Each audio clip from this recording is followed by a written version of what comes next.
Have you ever found yourself wondering, am I really good enough? I think it's a question that gets to all of us. Well, today we're jumping into a chapter of the Bible that hits that question right on the head. Romans chapter 10. It gets to the absolute heart of what it means to be right with God, and you know what? The answer might be way, way simpler than you've ever imagined. Yeah, this is the big one, isn't it?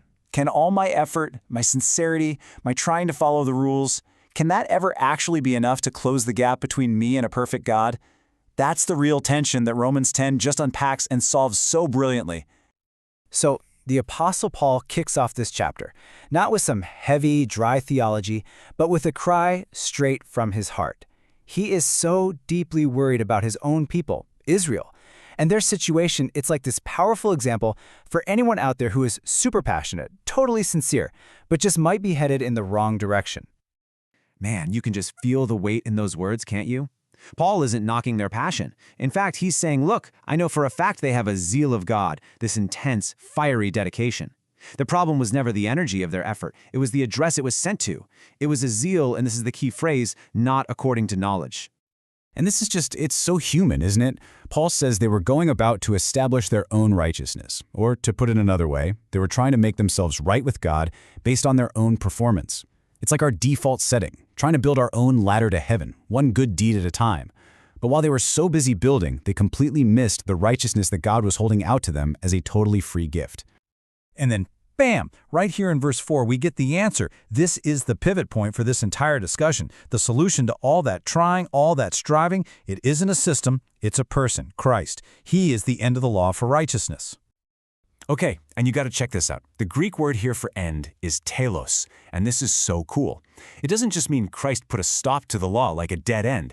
It means he was the law's goal, its whole purpose, its ultimate fulfillment. All those rules and rituals, they were like road signs, and every single one of them was pointing straight to him.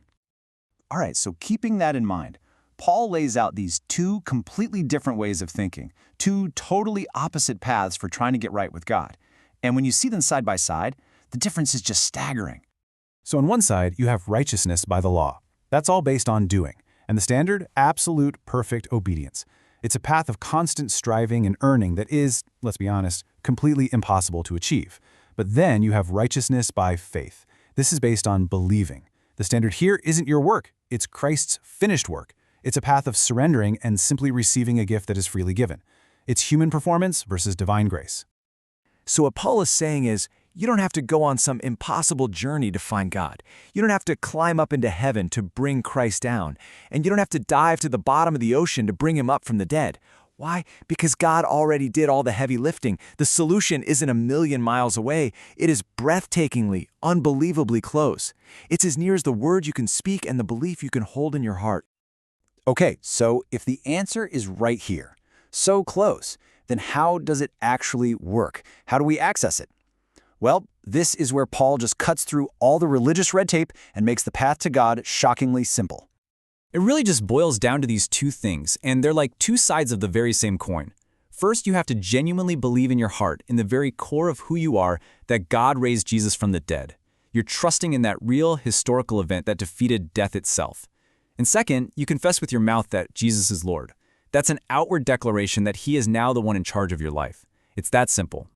And then Paul just drops this incredible, all-inclusive promise, quoting the prophet Joel, "For whosoever shall call upon the name of the Lord shall be saved." I mean, just listen to that word, whosoever. That one word just blows every single barrier to bits. It doesn't matter who you are, what you've done, your background, your ethnicity. This invitation is for absolutely everyone, no exceptions. Now, if this amazing news is for whosoever, then that brings up a really logical question. Well, how are they all going to hear about it? This is where Paul switches gears and shows us this beautiful, logical ripple effect that the good news is designed to create. He just lays it out with simple, common-sense questions. It all starts with the end goal. People need to call on the Lord. Okay, but how can they call on someone they haven't even believed in?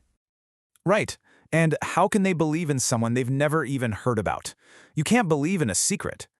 Exactly. And how can they possibly hear the message if there's no one there to preach it?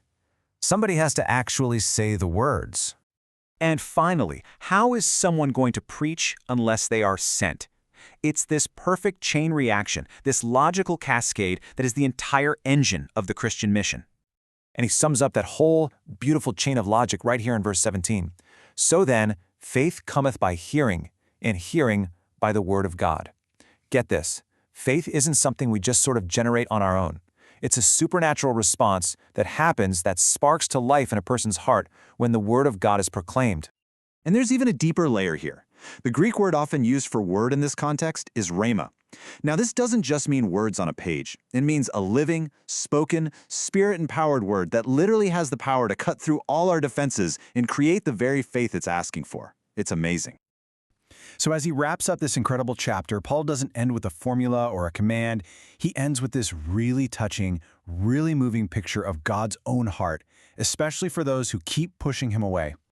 He quotes the prophet Isaiah and paints this picture of God standing with his arms stretched out wide all day long, just patiently waiting. It's this image of a loving father just hoping his kids will turn back. And what this shows us is that the problem for Israel, and really for any of us, it wasn't that they didn't hear the message. Oh, the message went out.